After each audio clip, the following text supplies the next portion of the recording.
My name is Laura Dunham, and I am the Associate Dean of the Schultz School of Entrepreneurship. For those of you who aren't aware of the Schultz School of Entrepreneurship, we are located within the Opus College of Business, but we are a resource for the entire community.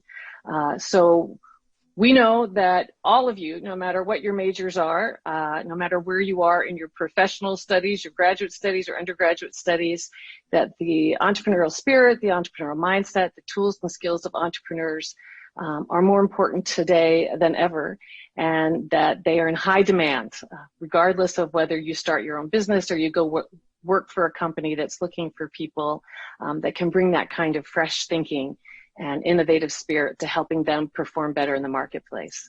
So have we got a finished poll here, Beth?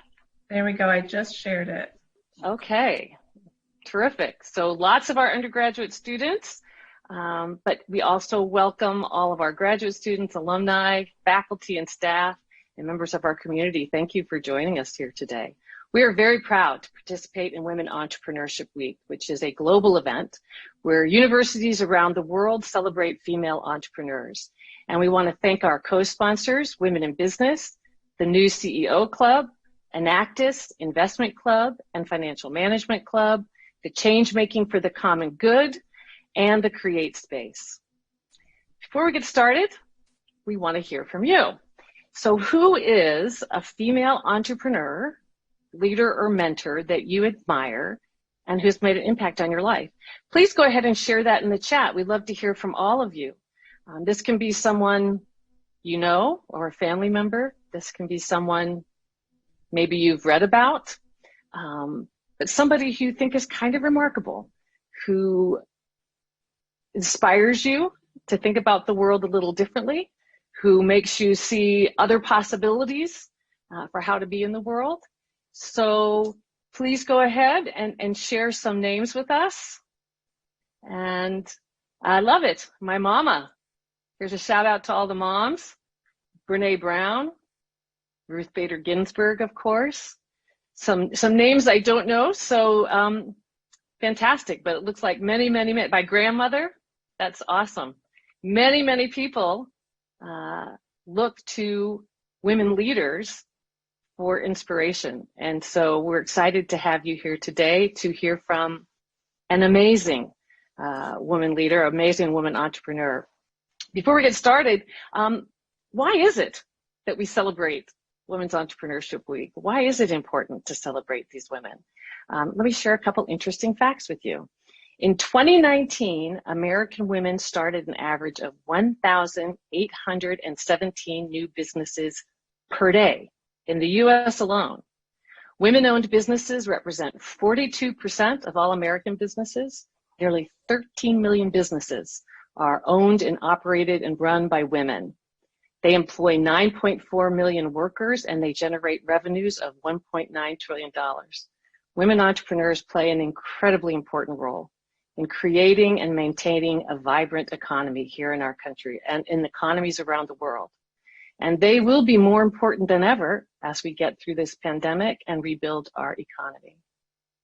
So excited to be celebrating this with you all today. Before we hear from our keynote, Ann Winblad, we'd like to share some exciting upcoming opportunities in the Schultz School. And I would like to invite Nana Yabanka to share some information about the Fowler Business Concept Challenge. Thank you, Laura. Thanks so much, everyone, for joining us today. We're excited to hear from Ann Winblad this afternoon. And as Laura shared, entrepreneurship is one of those things that definitely has us admiring the many who tread that path. And at the Schultz School, we believe that entrepreneurship is for everyone. So one of the key ways that we invite everyone in is through the Fowler Business Concept Challenge, which is our fall competition, a great way for everyone on here, not just women, to get their feet wet in the world of entrepreneurship. And it's an entry-level competition open to current students of all majors and standings. We give out up to $87,000 in scholarships.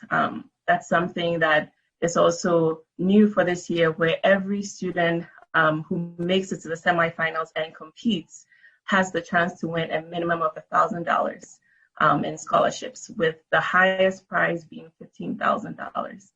We offer one-to-one mentoring sessions for you to develop a winning submission. You get to work with our faculty, entrepreneurship mentors, people who really have a heart for students and want to see you succeed. The admissions deadline is October 26th, and I invite you to learn more through the link below. So please feel free to take a screenshot of this slide and check in with us. Now, if you are interested, next slide, please. If you are interested in participating this year, some key dates to remember, again, apply by October 26th. But also next week, Monday, is an opportunity for you to really connect with mentors from our community on your submission. No matter where you are in that process, we'll have a variety of mentors, and it'll be like a speed date with various mentors to give you some feedback on your idea, on where you're headed with your plan. And we will have semifinals up to November 17 and 18 with 2 pitch blocks to give students some options with scheduling. And then our finals and award ceremony will be on November 20. So again, reach out to us if you have any questions, and look us up on the website for more details of the competition.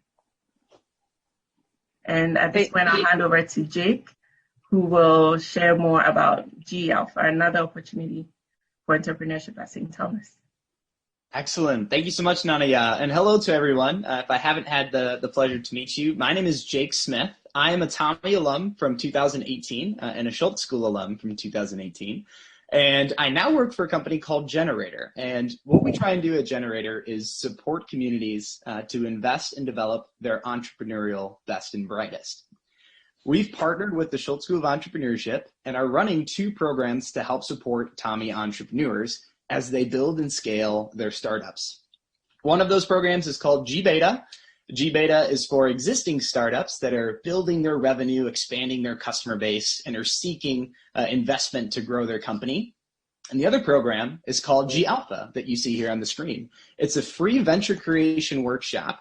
It's 4 weeks long, and it's designed to help entrepreneurially minded students and technologists create high growth startups from scratch.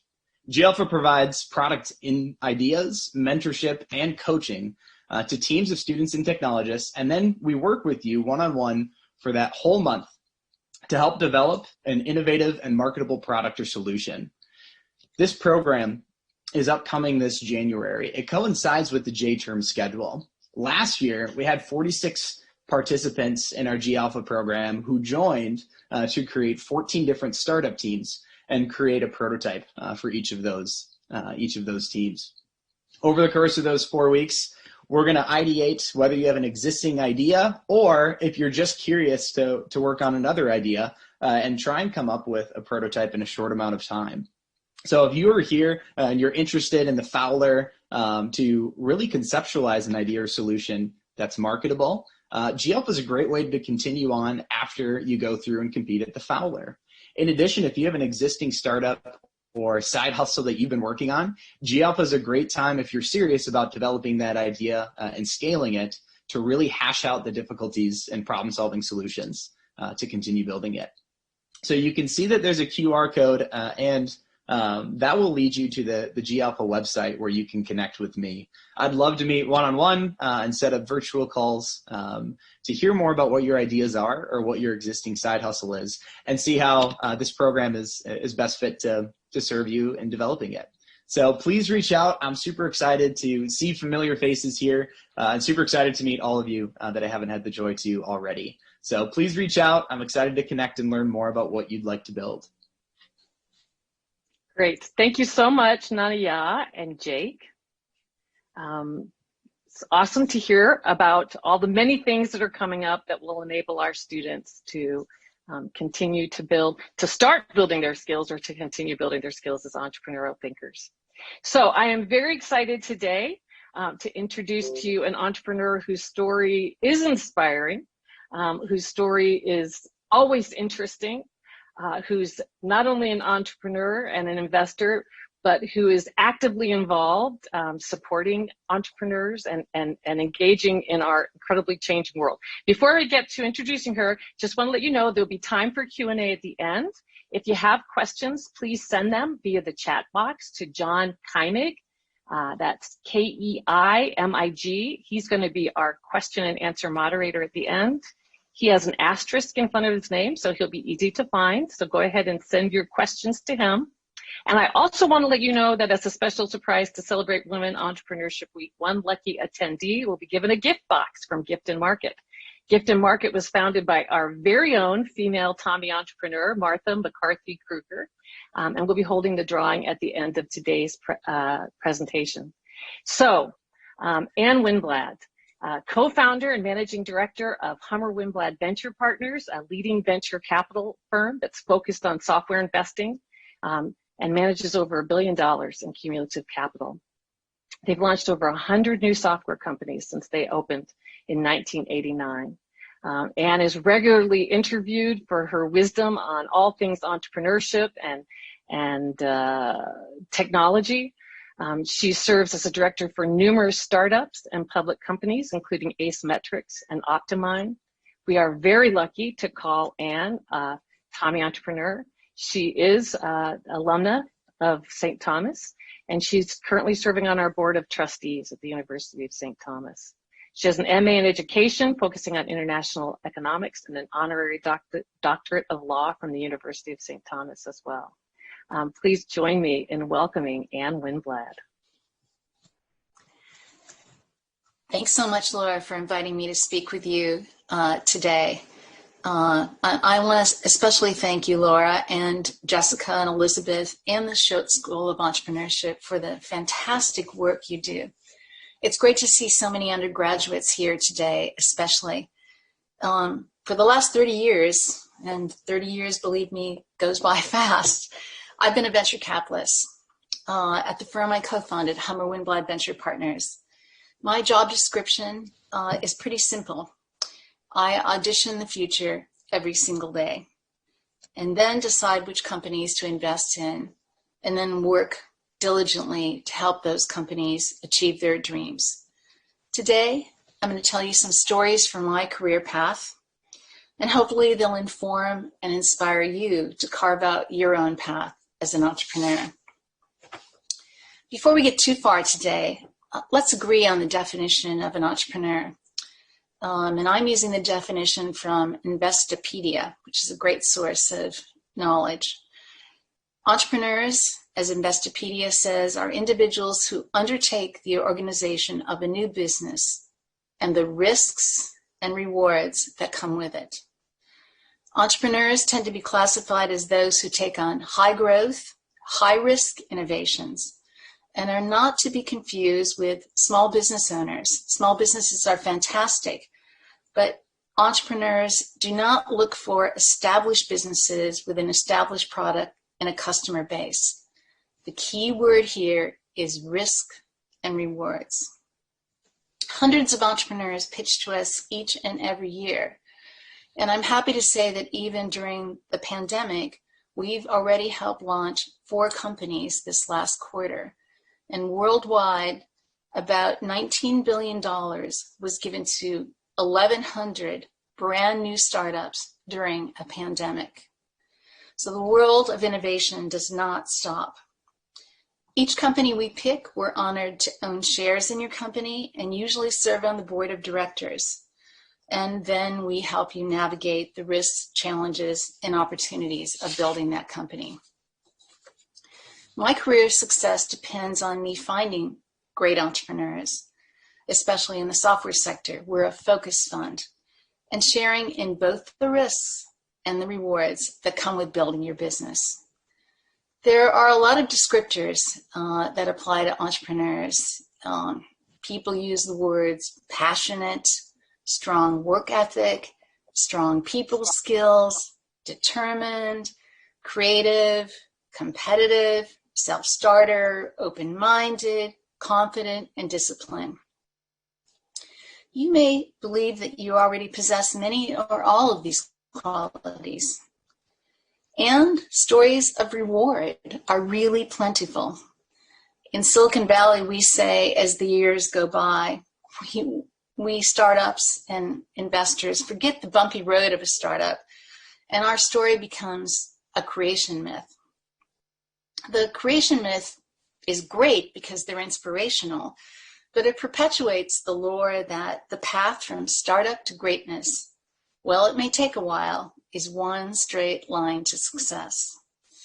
The creation myth focuses on the rewards of building a successful company, but tends to glaze over the risks and true challenges of building a company from scratch. I can craft my own creation myth. I was once a startup software entrepreneur here in Minneapolis. I was able to build both a successful software company and subsequently a successful venture firm. So perhaps just telling you a well-crafted creation myth would motivate many of you to start your own companies. But today, I'm not so much going to focus on the rewards, but on risk and what risk really means in getting a company off the ground. A few words about risk. And I've said these words to Jake before. If you're a true entrepreneur, you will not fear risk. You'll learn and anticipate that complexity and uncertainty litters your path ahead. You'll see risk as opportunity, as a signpost for opportunity. You'll have the ability to see the glass as half full versus half empty. And the challenges in your life path will drive you to higher goals and not wear you down. You'll become like a world-class athlete. You'll learn to dig deep for both intellectual and physical stamina needed to get past the risk minefields ahead.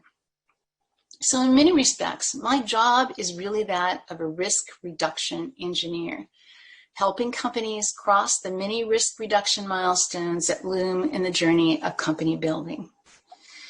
I did not anticipate I would ever be an entrepreneur, especially when I was in college.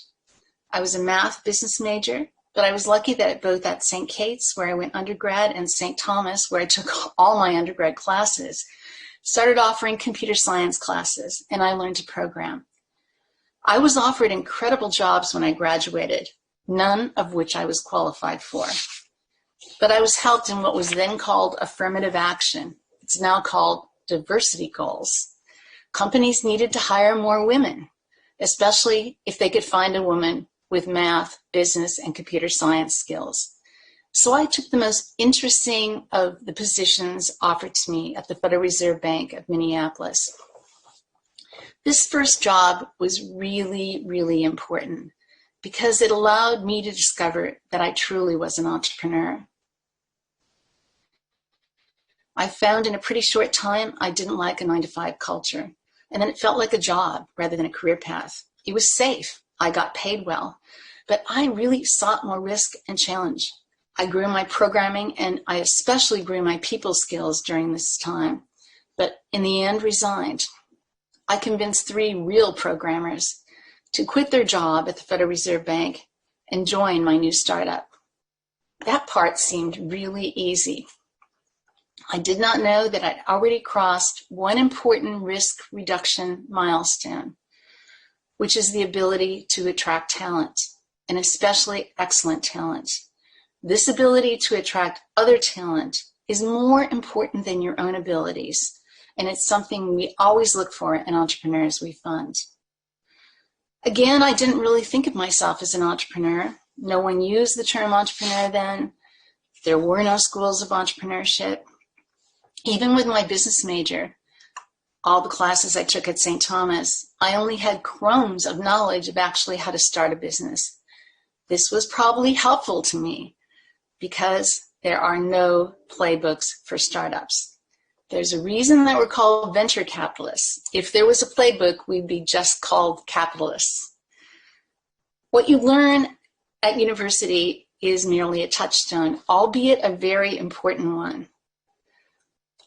The biggest risk to me at the time of starting my company was my student loans.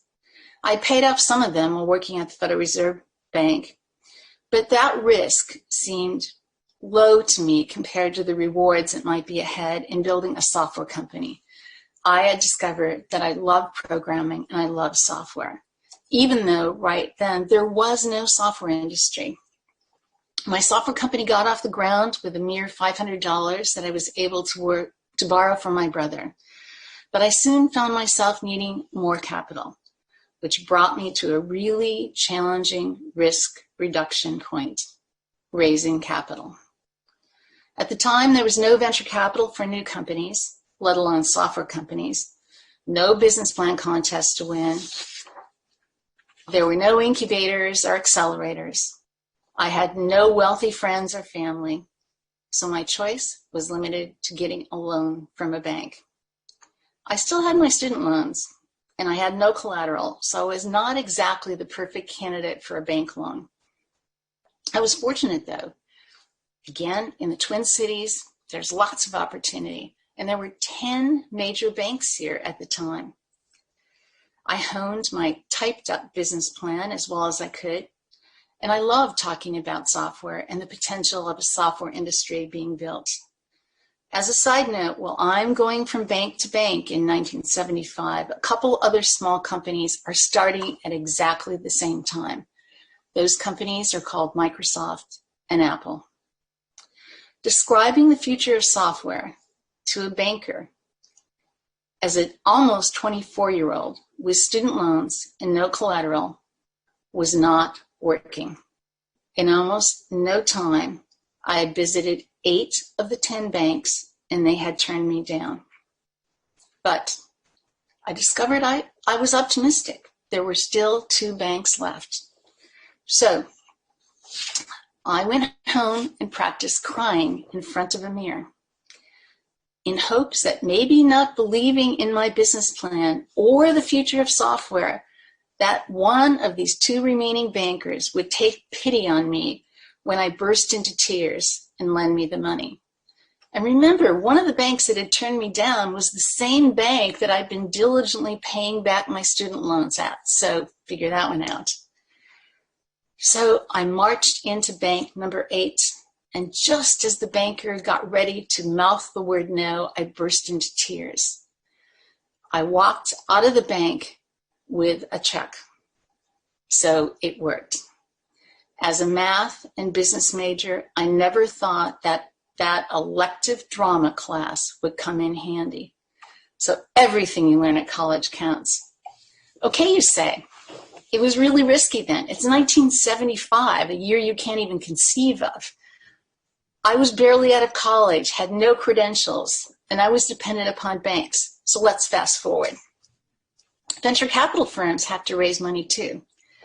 One would assume that after then building the 20th largest software company of its era, selling that company for millions, that raising money for my venture capital firm would be easy. I'd sold my software company even before Microsoft became a public company. And I was featured as a software pioneer in almost every national magazine. And I no longer had student loans. So my co-founder, John Hummer, and I targeted the top venture investors. We call them limited partners. We made a list of several hundred of them. Almost a year into the process, we had visited 300 potential investors, and 300 potential investors said no. Mostly with them saying that software investing is just too risky. Perhaps again, I was looking too far into the future for our potential investors. But maybe it was that I did not seem like any of the Stanford, Harvard, Yale, Princeton pedigrees of the venture capital sector. I wasn't a normal venture capitalist. But to say the least, it was grueling. Unfortunately, there was no opportunity to use that crying tactic again. So again, the list seemed almost exhausted. But no, I went back to Minnesota and pitched to 3M and St. Paul Insurance, a company that no longer exists.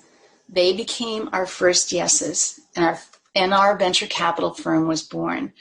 We did not change our pitch, and we gave the same pitch that 300 others had turned down. It was the only pitch we could give and the one we believed in. Perhaps they believed in me, the hometown girl, more than the software industry, but their influence brought even more investors to our fund, and we were off and running. During this long journey, our intellectual capital remained high. We kept a strong sense of motivation, perhaps even stronger with all the turndowns, and we kept an optimistic mindset. We even laughed after some of these turndowns. More than anything, John and I shared a strong desire not to give up or be worn down. We saw the obstacles not as risk, but challenge for us to dig deeper. I learned one more time that describing and communicating the future is not easy, but paramount to not just attracting great talent and raising capital. You might be thinking that fundraising is a humbling experience. You are right.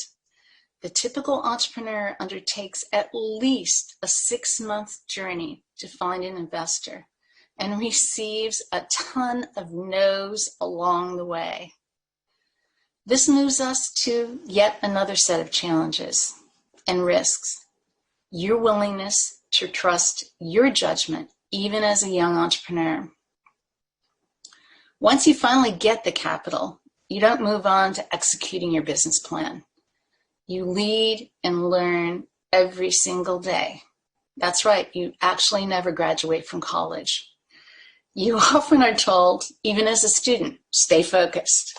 But in reality, focus may become tunnel vision, as all companies start only with assumptions and few facts. Hunch, gut, intuition, and curiosity are perhaps more important than focus, but harder to trust and harder to learn because it means learning about yourself. Each week during the pandemic, we've hosted a virtual get-together for our company CEOs. 4 of them are recently funded, so they're new companies that have brand new founders and CEO. Many and most of the CEOs of our companies are the founders leading a company for the first time. All of us are negotiating a new complexity, something we didn't plan for, a pandemic. We're all having to learn and lead at the same time. Each week I see them move forward with resolve, but humility. They set challenging goals to compete in the marketplace. Each of them has to, at the same time, have the courage to admit they haven't got it all figured out. For every startup, there are a few hard facts, and especially now, even in the next months ahead. And all of this is not just true for startups, but for the most successful companies. Each year, Jeff Bezos, the founder and CEO of Amazon, publishes an annual letter, and I encourage you to go online and read his annual letters. In his letter in 2019, Jeff describes the culture you'll need to create in your companies for learning as one of intuition, curiosity, and the power of wandering around. As Jeff describes it, from very early on in Amazon's life, we knew we wanted to create a culture of builders, people who are curious explorers. They like to invent. Even if you hire an expert, they need to have a fresh beginner's mind. They need to see the way we do things as just the way we do them now. A builder's mentality helps us approach big, hard-to-solve opportunities with humble conviction that success can come through iteration. And this is what it's like at a startup. Invent, launch, reinvent, relaunch, start over, rinse, repeat, again and again. They know the path to success is anything but a straight line. Sometimes, and actually in business, you do know where you're going. And when you do, you can be super efficient. You can put in place a plan and execute. In contrast, wandering around in business is not very efficient. It's called a startup. But it's also not random. It's guided by hunch, gut, intuition, and curiosity, and powered by a deep conviction that the prize for winning the customers in the marketplace is big enough that it's worth being a little messy and tangential to find our way there. Wandering is an essential counterbalance to efficiency. You need to employ both. The outsized discoveries, the nonlinear ones, are highly likely to require what seems risky. Your ability to maintain enormous intellectual curiosity and trust your own judgment could indeed determine whether you have a grand or small business. Our pitch when we sought funding for our venture firm, that pitch that got turned down 300 times, had a big slide in it with a picture of Warren Buffett. And I'm happy to say Warren and I ultimately became good friends. But Warren said simply, the market bats last. No matter the vision you have of the future, your proof that you have a real business is the willingness of the market to acknowledge the need for your products. So you'll need to put yourself out there in front of customers and partners early and develop your proof that you have a real business and have indeed found a large unmet market need. It's pretty easy to define the size of a market and put that on a slide. But it's more challenging to really get out there and test your ability to communicate your value proposition and learn if the market signals the embrace of your vision. It also sounds easy to have a leadership voice in the future, but it's more than a bit daunting. As a young entrepreneur, before I'd go into meetings with big customers or partners, I'd sit in the parking lot and play an ABBA tune called Take a Chance on Me. So I'd have this playing in my head when I'd meet with some more experienced person than myself. And when that person, usually at that time, always a male, would look at me as if saying, who sent this small young woman? I would just hear that tune, Take a Chance on Me, playing over and over in my head. The market can't bat at you unless you get an opportunity to pitch. I admit I loved getting back into my car and cranking up that ABBA tune after a very successful meeting. I knew I belonged in those meetings, as I was always prepared. I loved winning in the marketplace as a software entrepreneur, just as today I relish sharing in the rewards of the successful companies we invest in. But leadership roles can be pretty lonely, especially if you expect others to recognize your success. Your friends and your family will always be the most important support systems you have. And it's important for you to nurture them as much as you do your business. Otherwise, you risk, once again, being worn down or even giving up. As a young entrepreneur and after my software company in Minneapolis achieved national recognition, I was invited by the banker who funded me to a luncheon they hosted every year in Minneapolis called the Wild Game Lunch. I was super honored to be included and look forward to being at the table with all the established CEOs in Minnesota to tell them about my company and learn about theirs. At the time, I was the only woman at the table, surrounded by older male CEOs. In the corner, some famous guy was painting pictures of pheasants. The first CEO asked me whose secretary I was.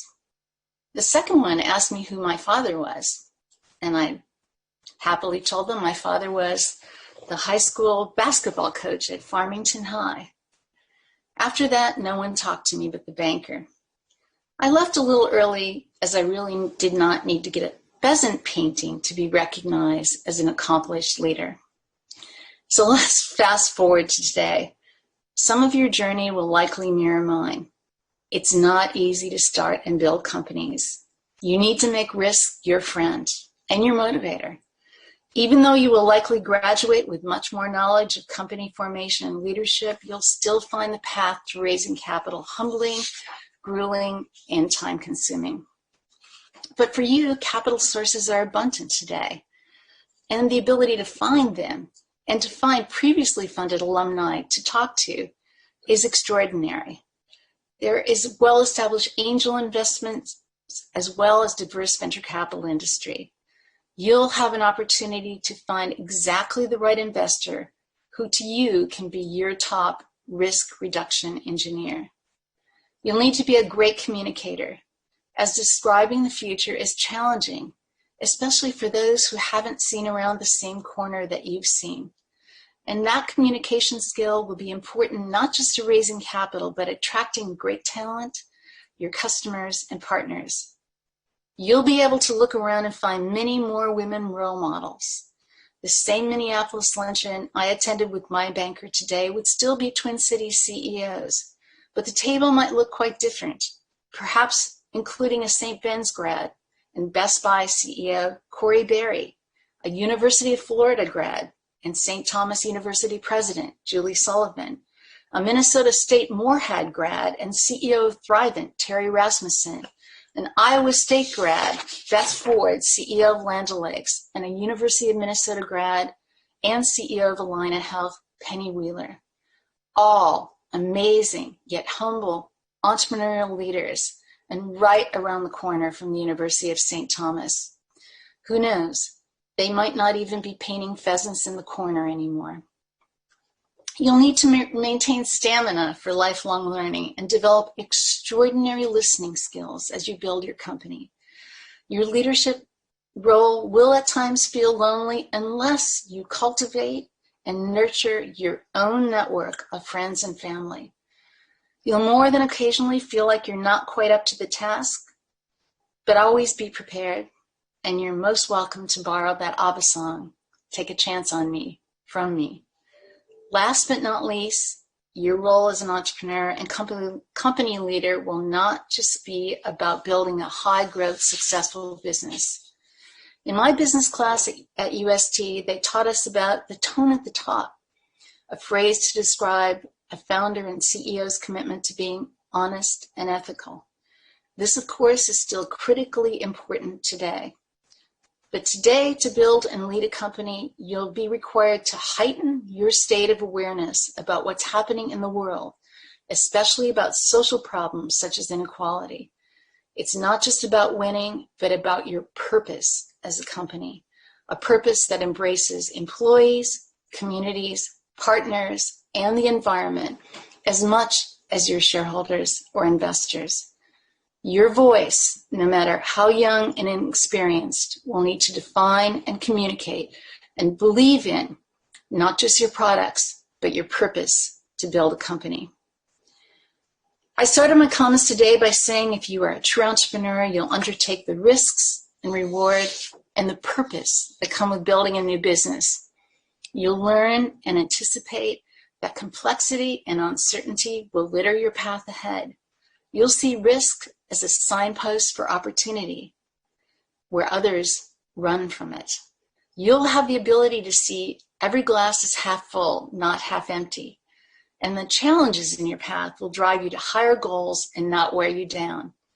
And like a world-class athlete, you'll be able to learn how to dig deep for both intellectual and physical stamina. So let me end by saying, before we enter into a conversation, the joy of lifelong learning and the fun and rewards of carving my own path as an entrepreneur has been beyond anything I ever dreamed or imagined as a college student. And I wish the same for all of you, as you will be the ones that reimagine our future. So thank you, and I'm honored to speak to all of you today.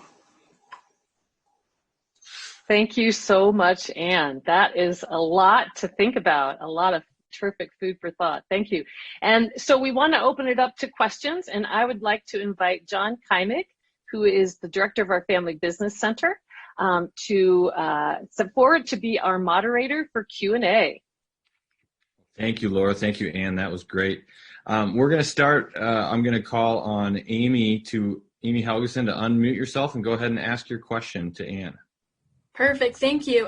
Can you tell us about a time when you had to pivot, and how did you know that you needed to pivot? Laura, I lost my connection here for a second, so. Oh, I can repeat that. Yeah, thank you. Can you tell us about a time when you had to pivot, and how did you know that you needed to pivot? Well,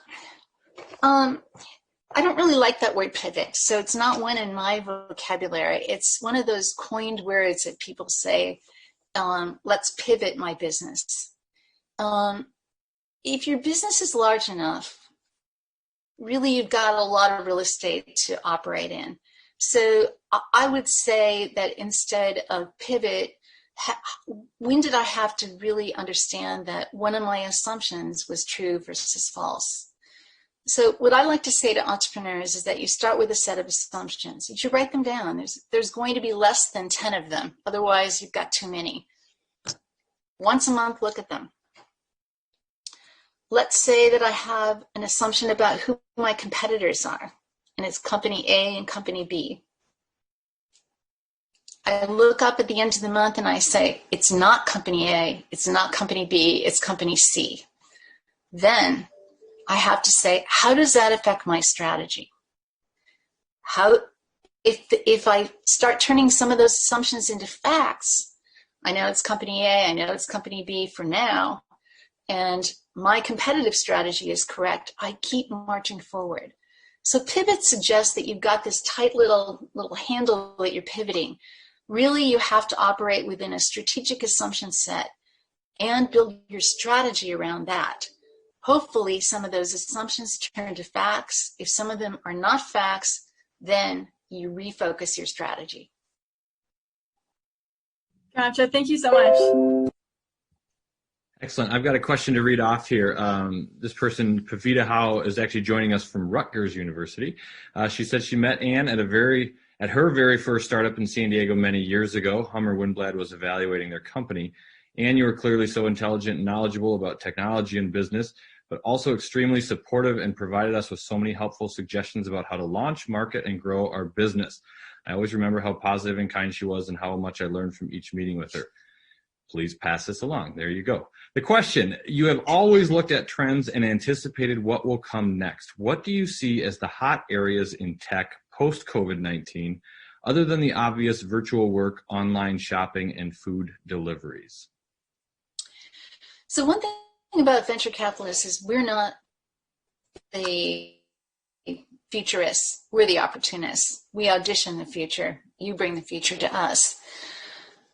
One of the things that happened at the beginning of the pandemic is we discovered that the world was not quite as digital as we thought. To most of you, especially as undergrads, you are digital natives. You've never known any other world.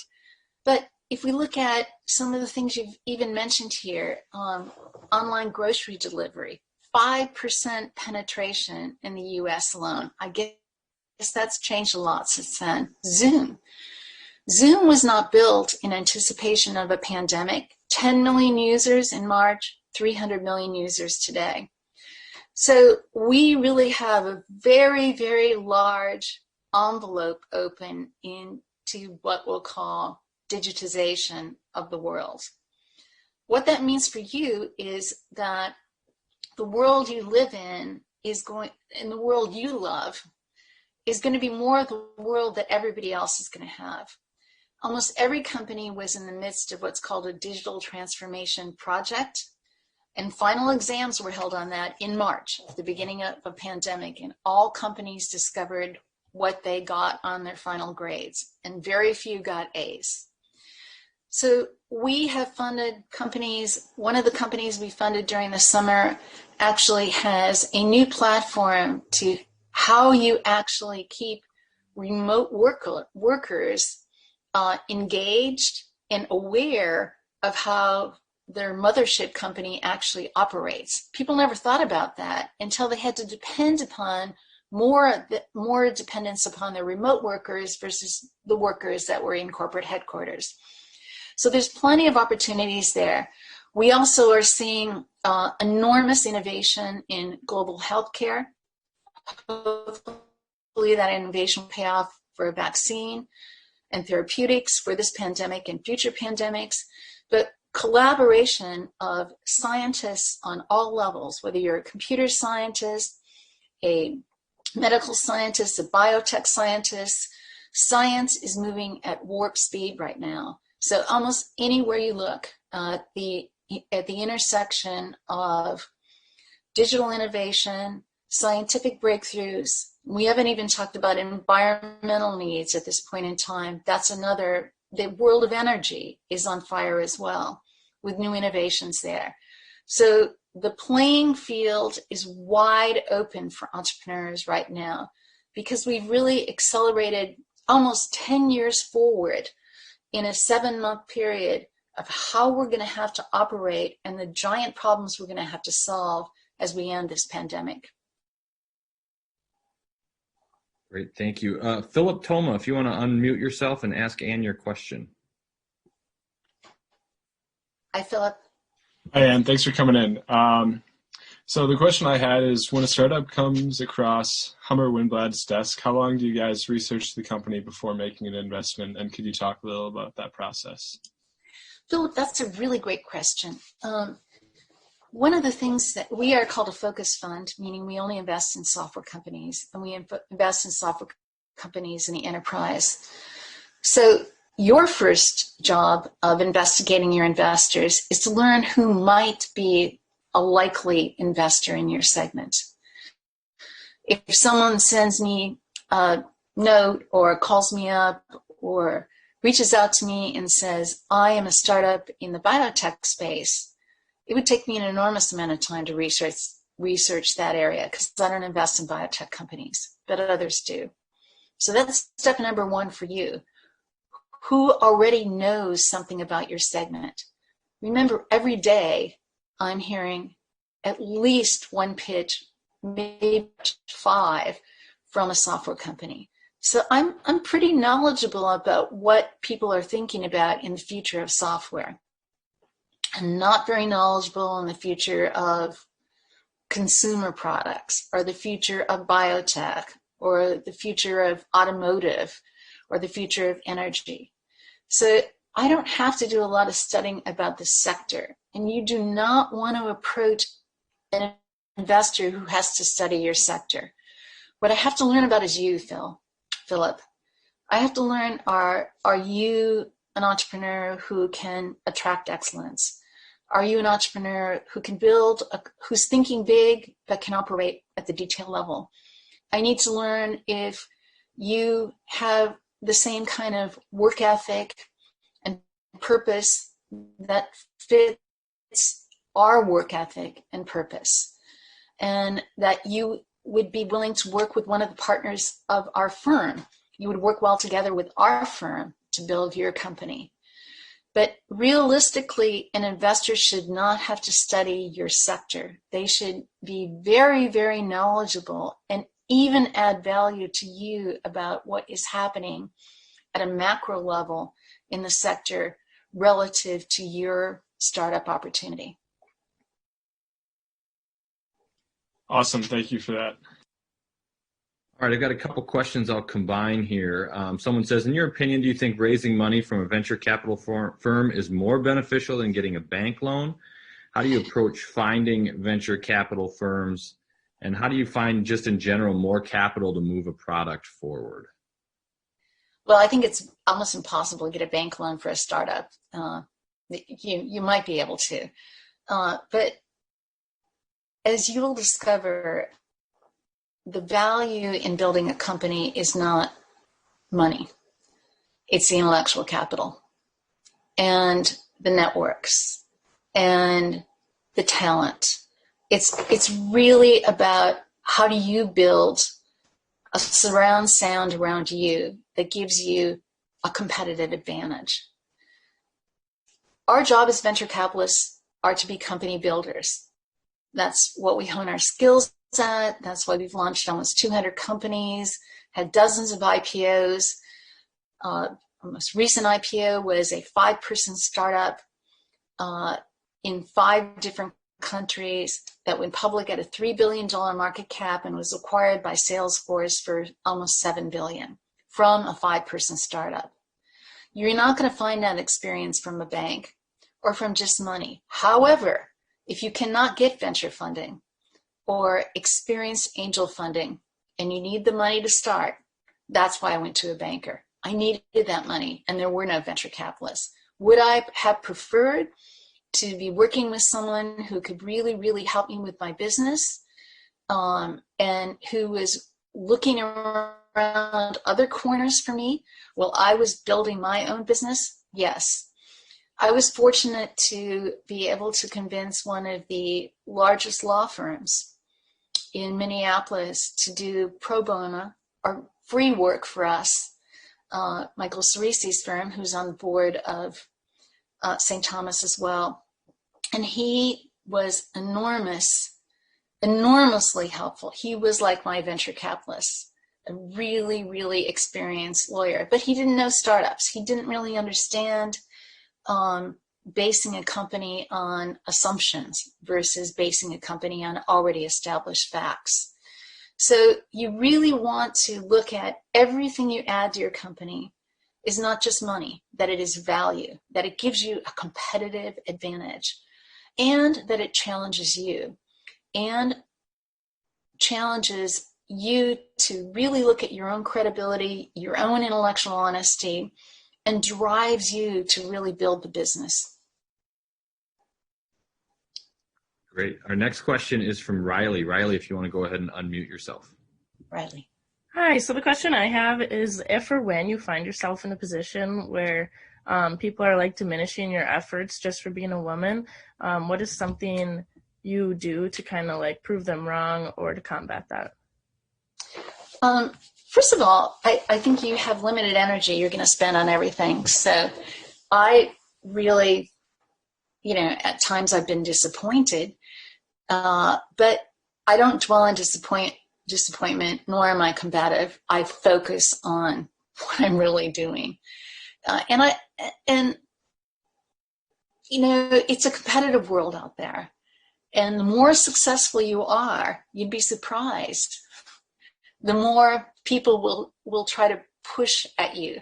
One of the most interesting things another successful entrepreneur said to me is, that because I'd won a big customer that they lost when I was a software entrepreneur, it's like, you use that small town Minnesota shtick to win customers. I go, well, I grew up in a small town and I'm from Minnesota, so I didn't make this up.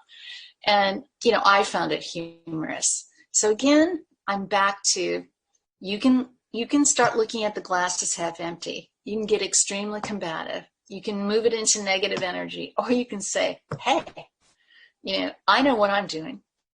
I've got a lot to get done here. I have a lot of allies. I am going to work with people that really understand what I'm doing and really have respect and give me critical feedback on when I need feedback as well. I can look at this as the glass half empty or the glass half full. The glass half empty takes enormous energy. The glass half full is pretty exciting.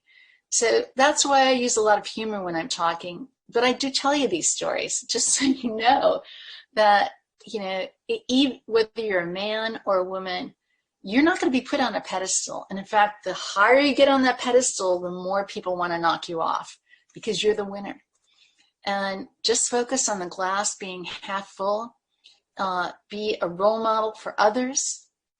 That's really how you combat that, is really standing tall yourself and being a real role model for others of how you really deal with the glass half full. Thank you so much. Great answer. And how does an entrepreneur get over the inevitable rejection of the journey? Are there any specific tools or practices you've developed along the way to handle rejection?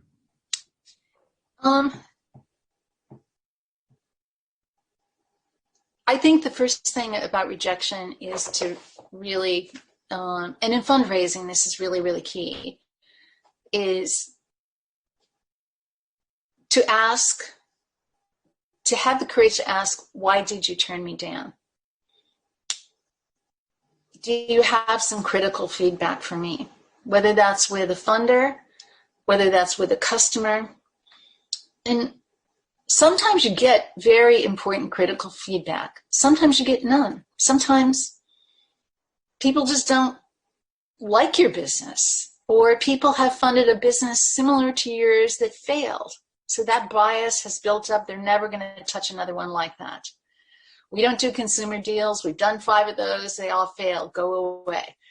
So ask for the critical feedback and take it. And then learn whether, is that something that is of value to me, that can allow me to be a better entrepreneur, a better leader, a better person, or not. Sometimes the answer is yes, sometimes the answer is no. But again, all in all, use it to build constructive feedback so you have a stronger capability to trust your own judgment. Excellent. Another question. When you get older, a glass of wine doesn't hurt as well. Speaking of our older and younger selves, what advice would you give your 20-year-old self?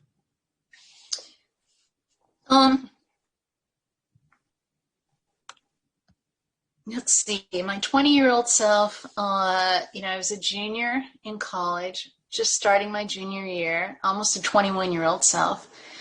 Minnesota was a 19th state there. I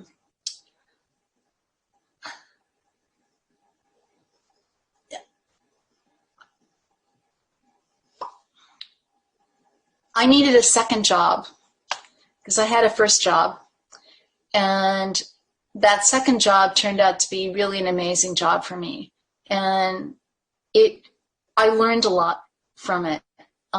I applied for a job that was open to be a bookkeeper of a hardware store in St. Paul. Unfortunately, I had not taken an accounting class yet, and so I didn't know a debit from a credit for those of you who are accounting majors or even business majors. But I thought, hey, these classes are not that hard. I can figure this out. So I went to the hardware store, and it was a husband and wife team. They did all their ledgers in pencil and said, well, first of all, we just want you to add this column, that column, or whatever, and how are your accounting skills? And I go, well, I'm learning, is what I said. And I'm sure that they figured out that I knew nothing about accounting. And it was really a great learn, and I became their bookkeeper. And I did fine on my accounting class, and I did better in my accounting class because I was actually doing someone's books at the same time while I was taking class at St. Thomas. So what I would tell my 20-year-old self is really stretch yourself. It's like, why was I applying for a bookkeeping job without an accounting class? If I'd asked anyone else, they would have said, you're really not qualified for that. You really shouldn't, you need to know accounting to be a bookkeeper.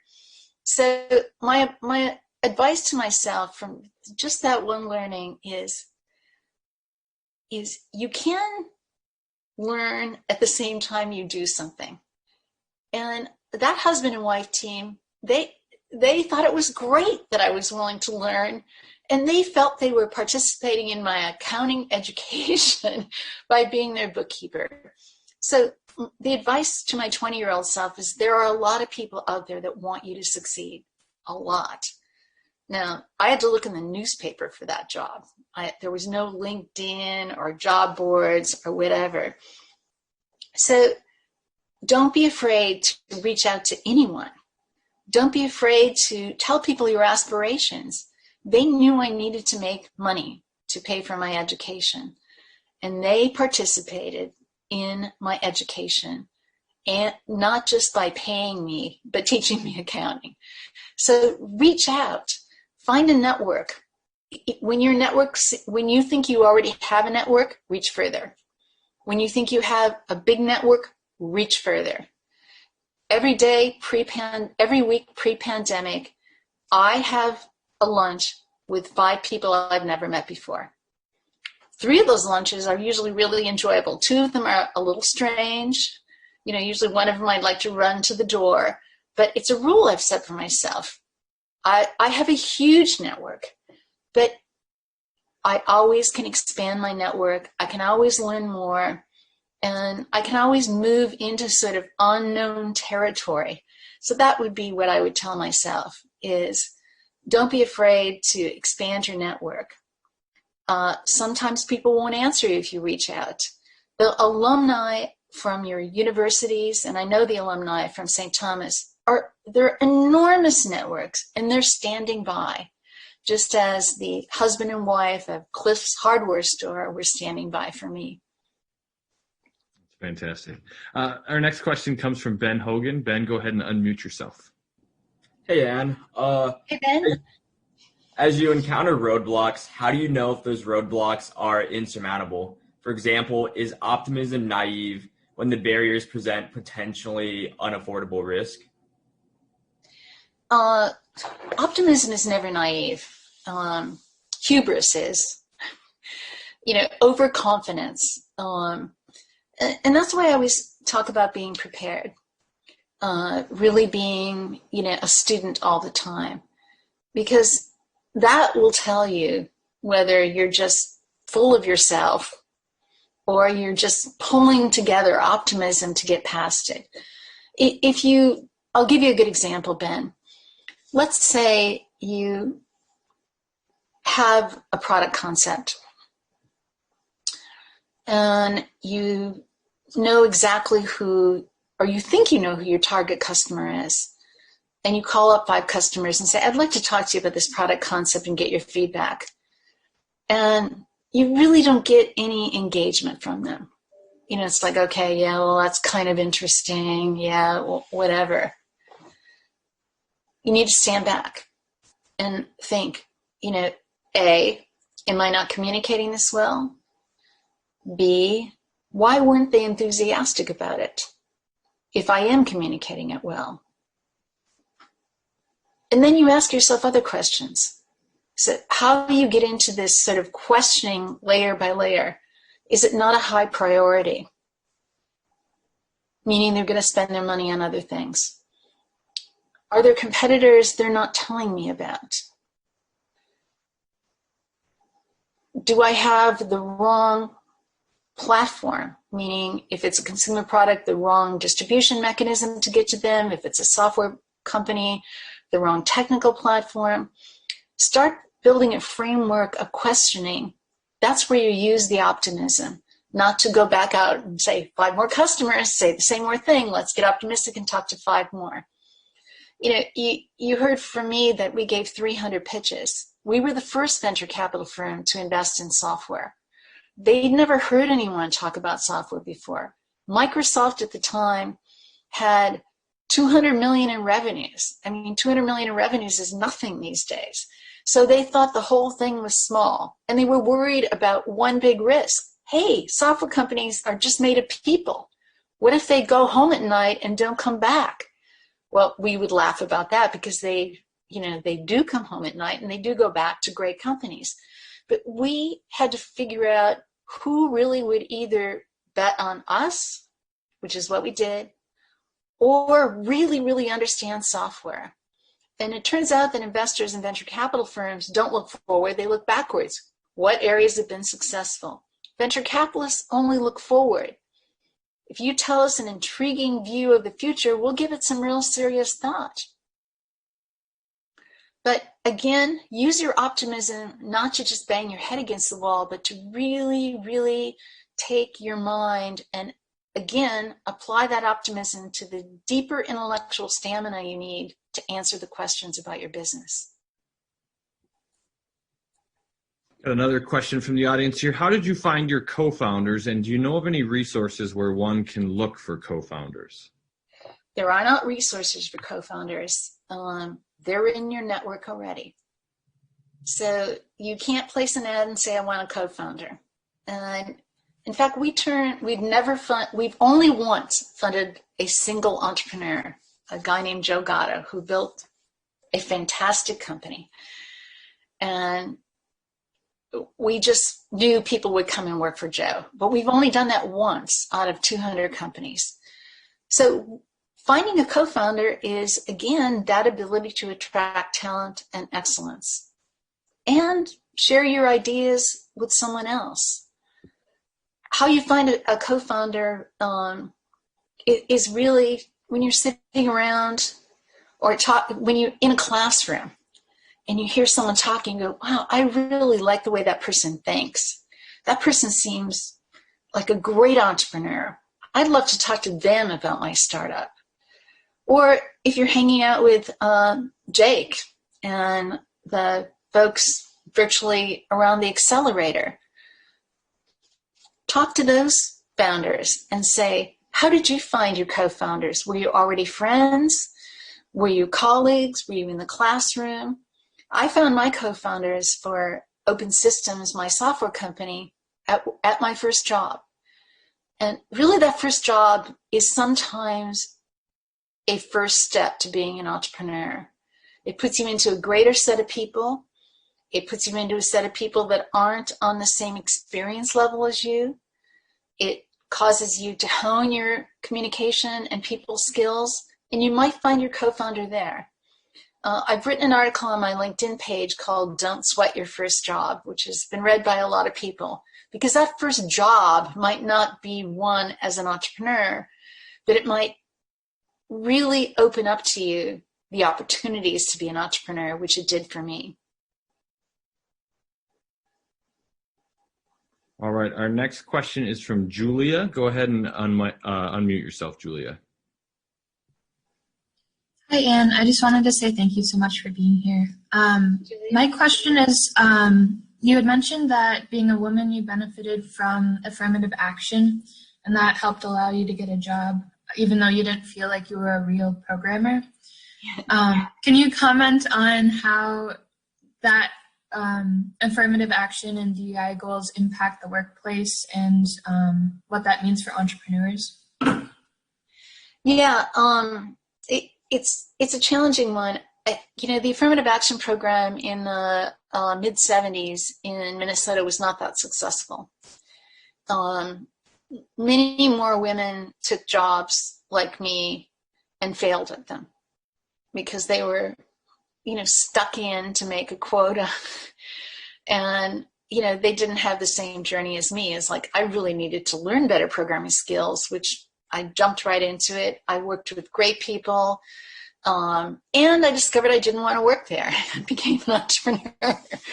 So it really requires fantastic companies to take on, managing diversity. In California, where I am now, and where I've been the last 30 years, there's an initiative on our ballot to legislate all these quotas. And I won't tell you how I voted for it, but it's a challenging one, because if you tell people what they have to do, they'll just make the numbers. But if you find companies that really value diversity, they'll make you successful when they hire you. So even for you, and this is something I did not know as a young graduate, that in the end, also one of the reasons that I did leave the Federal Reserve Bank, I'd already decided to leave, but they, as part of my package, were paying off part of my student loans while I was working on my master's degree at St. Thomas.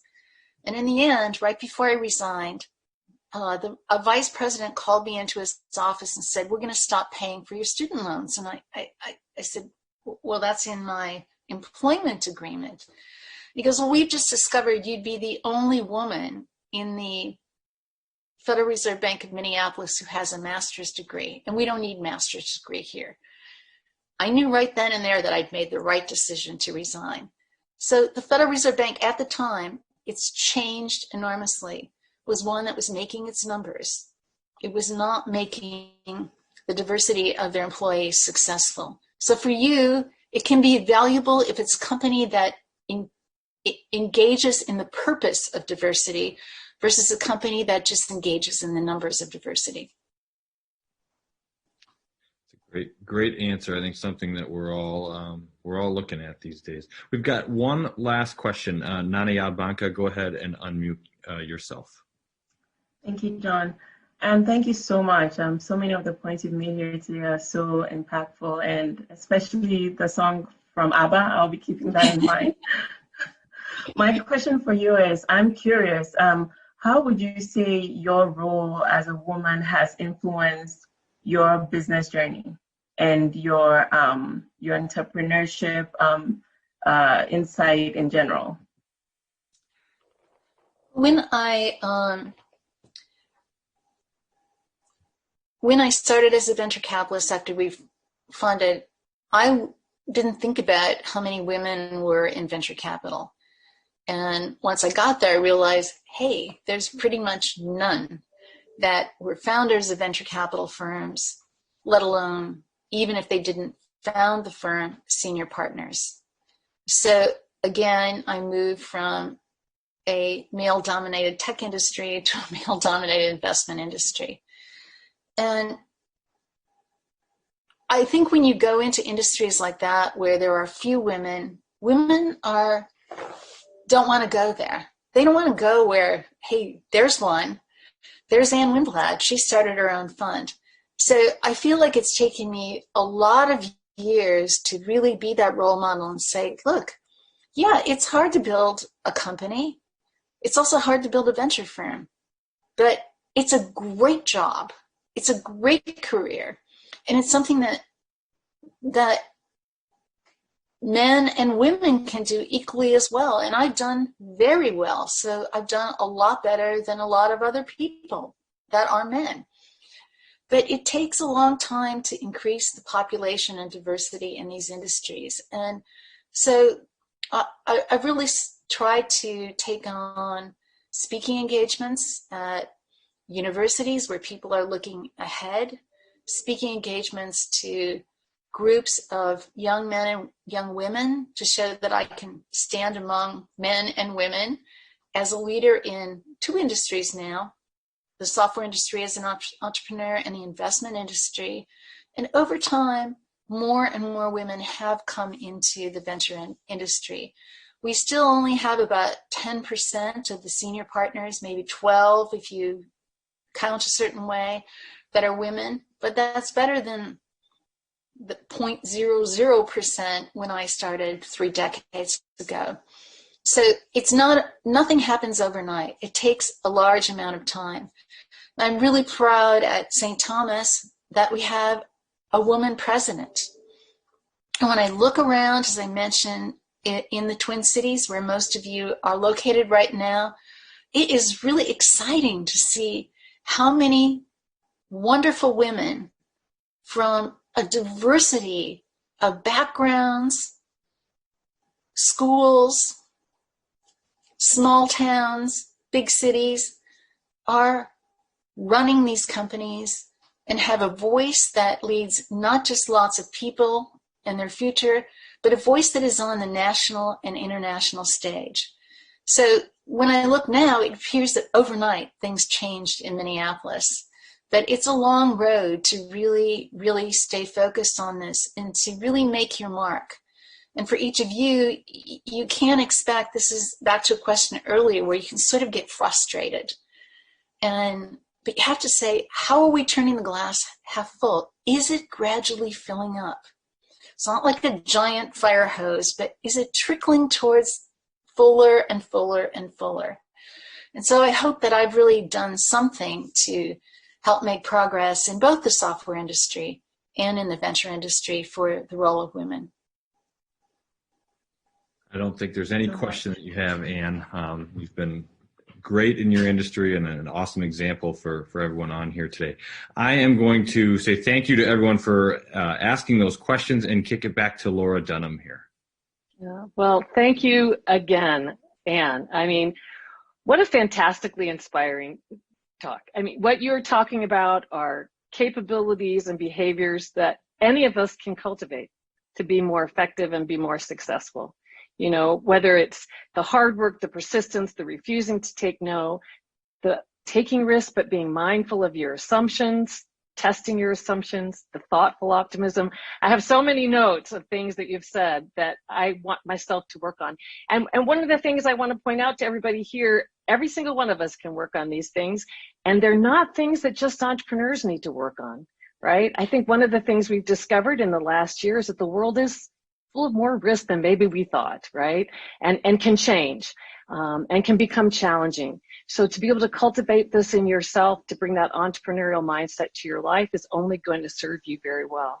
And in the coming year, if you feel daunted by that task, I think all of you will remember Ann Winblad from small town Minnesota, right? Who a fellow Tommy, St. Kate's, who went out to Silicon Valley, heard no from 8 banks, heard no from 300 investors. That number is amazing. And now years later, people actually call her the woman who invented Silicon Valley. So thank you so much, Anne, for giving us some thoughtful optimism and some real practical tools and ideas that each of us can apply to thinking about our lives and our careers. Really, really appreciate it. So please join me in thanking Anne. Let's give her a big round of applause from wherever we are. I want to thank also everybody in the audience for joining us, for letting us into your homes. I see everybody hanging out their homes now, not in the auditorium together. It's wonderful to be together with you wherever you are.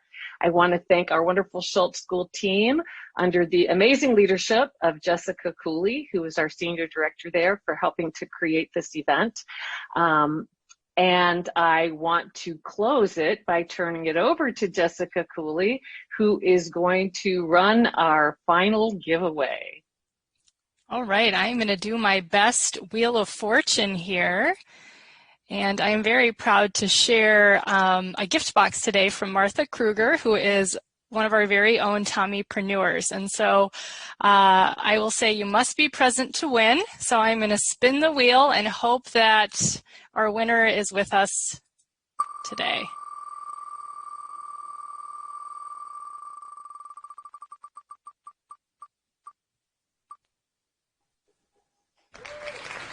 So Madeline Heck, if you are with us, will you unmute yourself?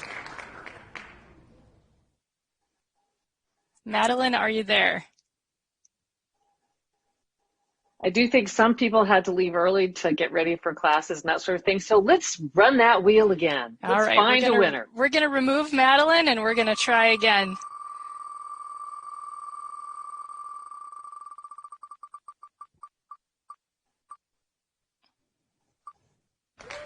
Noah Stewart, are you with us? He's not on either. He had a question earlier, but he must have had to go to class. Okay, we're going to try one more time. Otherwise, I'm going to just pick someone at random.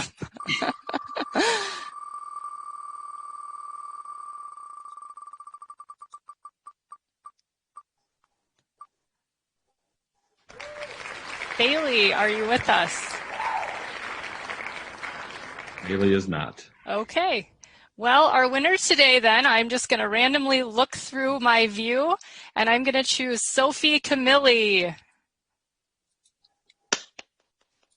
Hey, Sophie, another entrepreneurial lesson. You have to be there to earn your reward. Yes.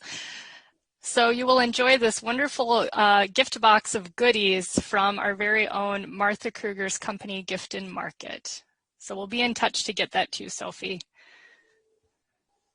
Thank you all again for being here. Thank you so much, Anne, for giving us so much to think about and for beaming in from California. Everybody have a great rest of your day. And please join us. If you've been inspired to be an entrepreneur, please jump into the Fowler Business Concept Challenge, which will give you lots of training and opportunity to explore your entrepreneurial potential. And be thinking about G Alpha this winter as well in J-term. Thanks again, everybody.